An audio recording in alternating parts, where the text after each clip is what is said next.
We finally made it. It is finally MLP week. It's been a long time. The whole Tour Wars saga, the whole merger, unmerger, remerger.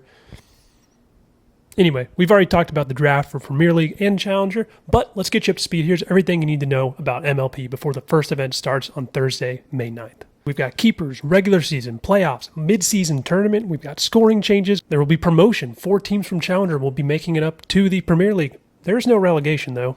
First thing, here's my tier list from my previous video for Premier League. I wanted to make a few changes. I kind of feel like it's a little bit of a cop-out to not use the D tier. Also, there was a trade as the Orlando Squeeze received Tyson McGuffin in exchange for Jay DeVilliers and $50,000 cash. That's right, teams are trading cash now. Here's one of the charts from the MLP Premier League breakdown, and after factoring in that trade, Utah, what are you doing? They're not even playing MLP Atlanta this week, but we're going to talk more about them in a bit because I've got a bold prediction. Anyway, as I said, here's my tier list.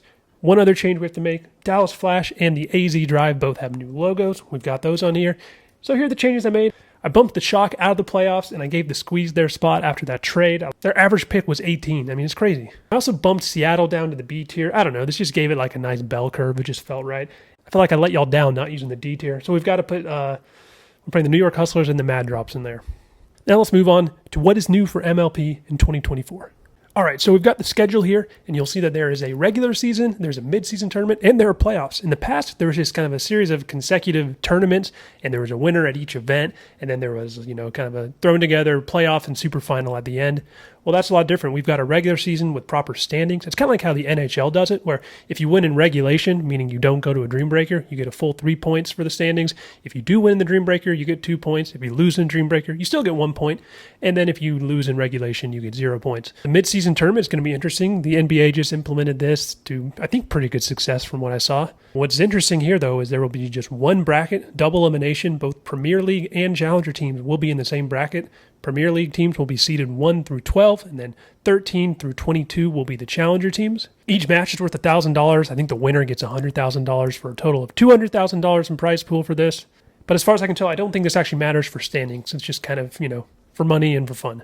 In the playoffs, for both Premier and Challenger, the top 6 teams will qualify. The top 2 teams will earn buys. What's interesting here, too, is in the first round, the 3 seed actually gets to pick who they want to play in the first round. That's a lot of fun to me. If you like a matchup, even if it's the 5 seed or 6 seed, you get to pick. And then in the second round, the 1 seed gets to pick which of the advancing teams they want to play. Big fan of this. I think it adds a lot of intrigue. It adds some gamesmanship to it. And if there's a matchup you like, you can pick it. But that other team might come in with a little bit of a chip on your shoulder. Yo, you think you can beat us? The other big change is the actual match format scoring. Last year, it was rally scoring to 21, win by 2, and you had to win on your serve. That win on your serve wrinkle is gone. There is no more freeze at all. It is just straight up 25, win by 2. If your opponent's serving, you can still close out the game. Ben at Real Clear Stats tells me that the average margin of victory was 4.7 in last season's format. Now, Odoth over at Koopy Nation Facts tells me it was actually 4.75. So we've got a little bit of a battle of the nerds here. We'll let them show their work in the comments. I think we're going to probably see fewer close games. Probably see that margin of victory creep up a little bit. So while we might lose a little bit of intrigue there, I do think this will help the better team win more games. It kind of always felt like maybe a little bit of manufactured drama, like you just randomly can't score any more points right now while the other team gets to catch up. It punishes the better team in that way. But man, it was a lot of fun. I don't know. Let me know what y'all think about this. One other note, though, is the higher seed in the playoff rounds gets to make all 4 of those selections. So I like that. It's kind of like the closest thing to home field that they could apply. A few other notable items. We've got waivers. We've got trades. For waivers, the Premier League will go first. There will be 2 rounds. And these waiver wire slots, you can actually trade those too. So players can be traded within Premier League or between the 2 leagues. So a Premier League and a Challenger League team can make a trade. There can be up to $200,000 of cash compensation per trade. I think we're going to see a team like Utah, who, keep in mind, they didn't even spend any real money. They already sold one of their players effectively for $50,000 in a trade. I think when it gets close to that deadline, they're going to be dead last place. I think they're going to sell all 4 of their players to Challenger League teams who really want to fight for promotion. And I think Utah's going to end up turning a profit on this whole thing. That's my bold prediction. Maybe there's some fine print disallowing that, but who knows? Lastly, for injuries, MLP will provide a pool of alternates. Premier League teams can no longer select from Challenger teams. And finally, we've got to talk about keepers here. For Premier League and Challenger, you can keep 2 players for 3 years, and you could keep one player for 2 years. The other player you do have to release into that free agency pool, and any player you do keep, whatever your bid was on them, so Ben Johns went for what, like 800,000 points.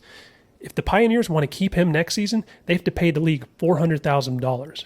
And then to fill out their rosters, we're basically just going to repeat the dynamic bidding system that we did for the draft, but for free agency this time. And if you're a nerd like me, I've linked the complete MLP rules guide in the description of this video, as well as the press release detailing all these changes. And real quick, before we go, we've got to talk about the actual event that's about to happen this week. The Seattle Pioneers and the Utah Black Diamonds will not be participating in Atlanta. Keep in mind, each team only participates in 5 of the 8 events, and on the Challenger side, California Black Bears, Chicago Slice, and the Las Vegas Night Owls will be missing from this event. We've got 4 days of pickleball to watch. There's so many matches I'm excited to check out. Probably the one match I'm most excited for is the Dallas Flash, who I put in the S tier, against my Texas Rangers. I think these are probably 2 of the top teams. And you know what? I don't know if they're really rivalries in MLP, but Dallas, Austin, I mean, let's get a rivalry going here. In fact, if the Dallas Flash beat the Texas Rangers, then I don't know. I'll buy some merch or something. I don't know. Dallas Flash social media, get at me if you want to do some kind of wager. Yeah, can't wait to watch.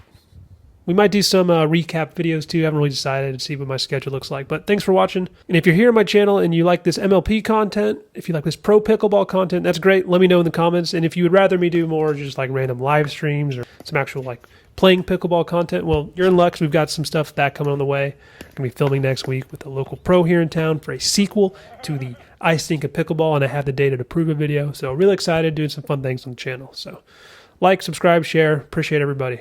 Thank you.